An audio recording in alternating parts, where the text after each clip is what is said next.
Hi again, Gregg Bell, News Tribune here at Seahawks headquarters in Renton. It's windy again, though not as much as yesterday.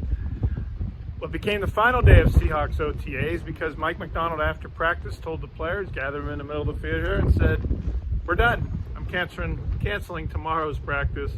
The third and final day of mandatory minicamp is over," because they never had it. Macdonald said, "You've been grinding. We've been installing a new offense, a new defense, new special teams, all new systems here for the last 2 months. You're done. Off for 6 weeks. Report back July 26th for training camp." Players got a big kick out of that. "You the man, coach. You're the coolest." A lot of calls as he was given in post-practice press conference to us, supporting his decision. The players, that's one way to make you a new coach, to make the players really happy with you. What we saw in the field was the defense, the confusing, switching, multiple, versatile Mike Macdonald defense again, sometimes confusing and getting the best of the offense. Geno Smith and Sam Howell combined for 5 interceptions during 11-on-11 scrimmaging, 3 of them by Howell, the backup quarterback.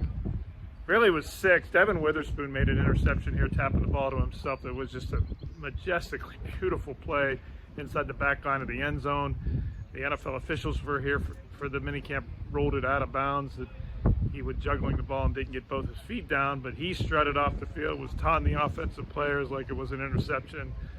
Witherspoon was, and General Manager John Snyder on the sideline was smiling pretty proudly for having picked Witherspoon 5th overall in last year's draft. He made the Pro Bowl last year as a cornerback. Witherspoon has been playing inside almost exclusively during the many 11-on-11 scrimmages they had during OTAs and minicamps that the media was watching, 5 of those practices. Baltimore played nickel 79% of the time under Mike Macdonald and the Ravens defensive coordinator last year.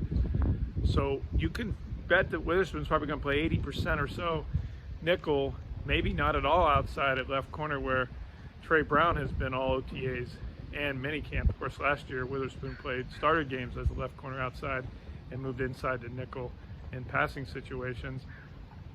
On offense, Anthony Bradford came back to practice today. First time we've seen him out here all spring after injury. He was the 2023 draft pick, was expected to be starting, or at least competing for the starting right guard job.